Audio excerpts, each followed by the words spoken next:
Good morning sir. Good morning. मैं जानना चाहती हूँ कि हम सिचुएशन को बिल्कुल ऐसे कैसे देखें कि हमें सिचुएशन से बाहर निकलना है।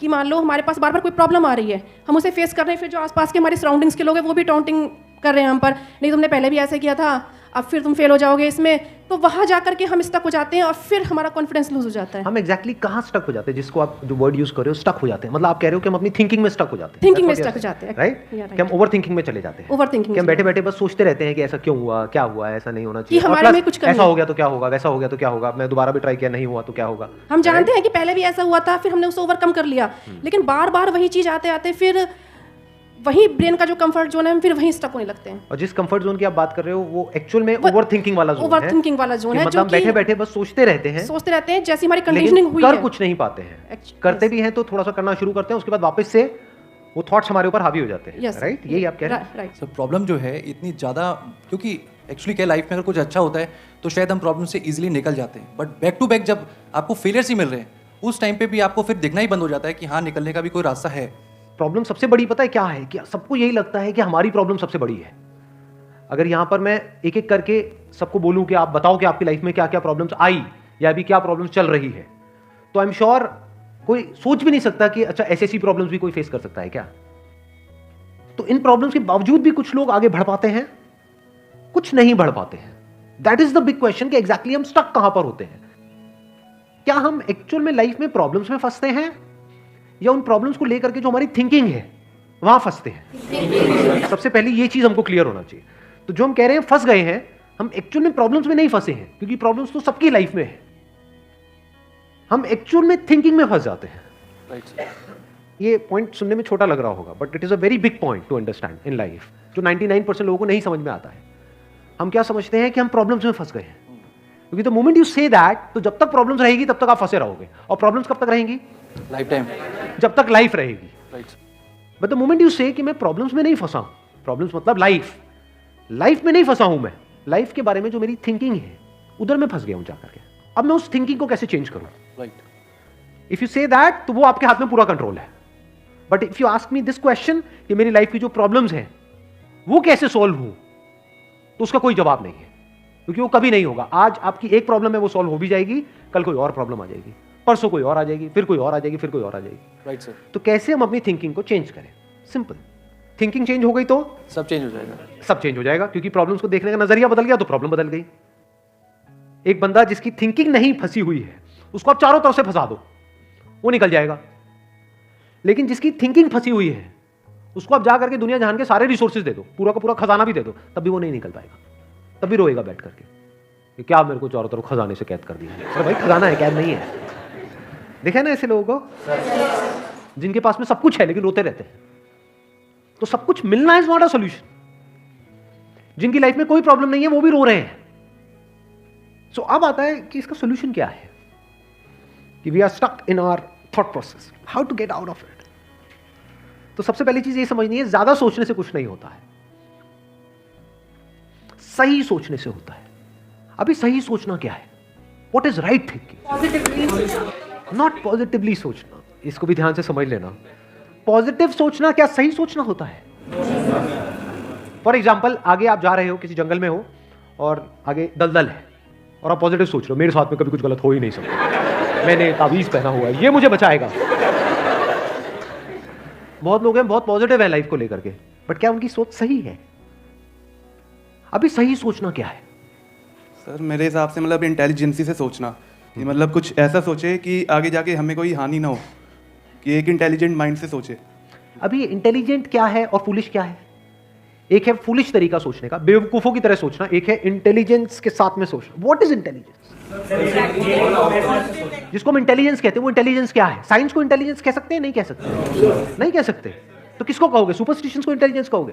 सुपरस्टिशंस मतलब क्या? बिलीफ, कुछ भी मान रखा है, उसको पकड़ के बैठे हुए, उसके हिसाब से एक्ट कर रहे हैं, उसको इंटेलिजेंस कहोगे?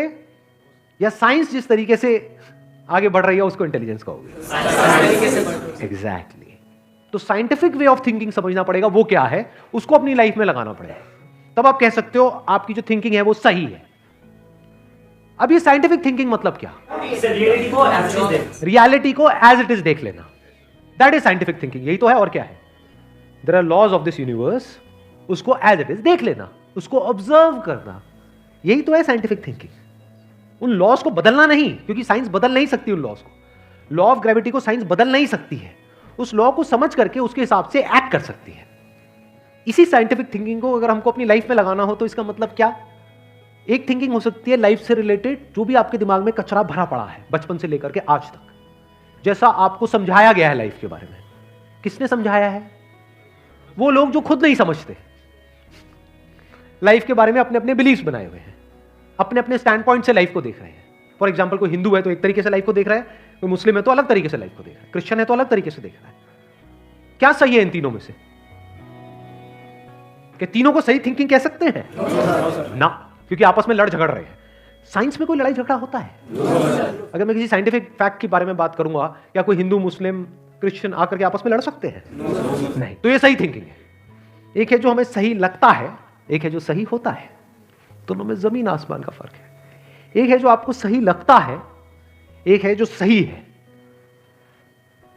तो साइंटिफिक थिंकिंग का मतलब क्या, अगर इसको हमको लाइफ में लगाना हो तो, यानी लाइफ को आप एज इट इज देखो, ऑब्जर्व करो, फिर उसके बारे में सोचो। This is scientific thinking. और ये जो फंडा जिसकी मैं बात कर रहा हूं, इसको आप लाइफ के किसी भी एस्पेक्ट में लगा सकते हो। इसको बिजनेस में लगा सकते हो, इसको जॉब में लगा सकते हो, इसको रिलेशनशिप में लगा सकते हो, इसको हेल्थ में लगा सकते हो। बिजनेस क्या है अगर रियलिटी को एज इट इज देखना नहीं है तो? अब ये जो आपने कहा कि बिजनेस में सब झूठे भरे पड़े हैं, क्या ये सच है या आपका अपना एक स्टैंड पॉइंट है? अभी इन्होंने बोला कि बिजनेस में सब झूठे भरे पड़े हैं। अभी ऐसे ही यहां पे मैं अलग अलग लोगों से अलग अलग बातें पूछूंगा ना, तो सब बड़े कॉन्फिडेंस से बोलेंगे, as if they know it for sure. जैसे मैं पूछूंगा, हाँ भाई यहाँ पे किसी मेल का किसी का ब्रेकअप हुआ होगा, तो सारी लड़कियां ऐसी होती हैं, सब धोखेबाज हैं। ऐसे ही कोई लड़की से पूछूंगा, वो आकर के बोल देगी, सर ये तो मर्द जात तो है ही ऐसी, इससे कुछ हो ही नहीं सकता। क्या ये सच है? या आपका अपना एक स्टैंड पॉइंट है, अपना आपका एक बिलीफ है?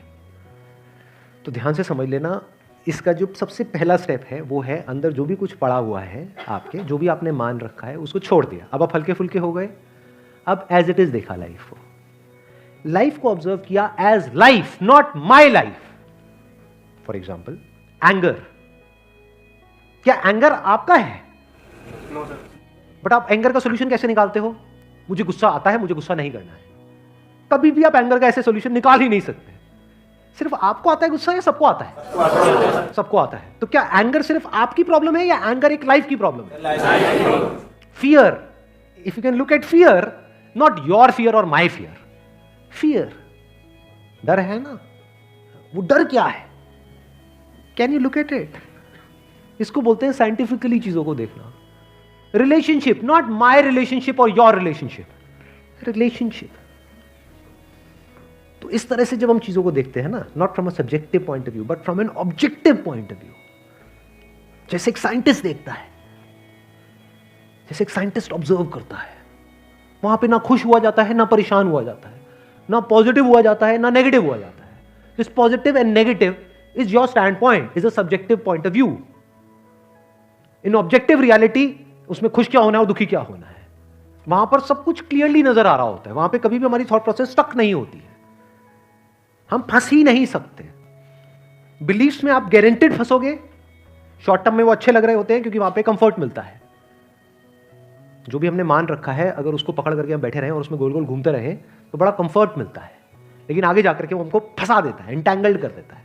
बट जो रियलिटी है वो धीरे धीरे धीरे धीरे आपको आजाद करती रहती है, जितना आप रियलिटी को समझ जाते हो उस लेवल तक। यानी कि अगर इसको मैं पूरा समअप करूं, जो भी मैंने अब तक कहा है उसको, ये सेशन शुरू कहां से हुआ था? फेलियर से हुआ था कि एक के बाद एक हमने लाइफ में बहुत सारे फेलियर्स फेस करे हैं। तो अब अपने फेलियर्स को ऑब्जर्व मत करो, अपने को बीच में से हटा दो, ऑब्जर्व करो ये जो फेलियर्स हैं ये क्या है। तो you will start seeing the nature of those failures, you will start seeing the causes of those failures.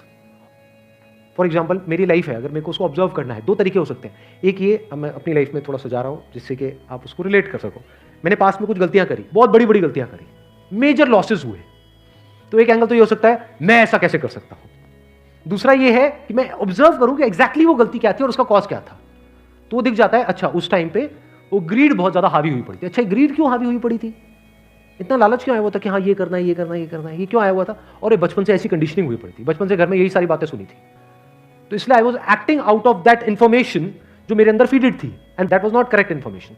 वो सारी इंफॉर्मेशन गलत थी, जिसकी वजह से मैंने जल्दी से एक्ट किया, बिना सोचे समझे, बिना सही थिंकिंग के एक्ट कर दिया, उस वजह से जाकर के फंस गया।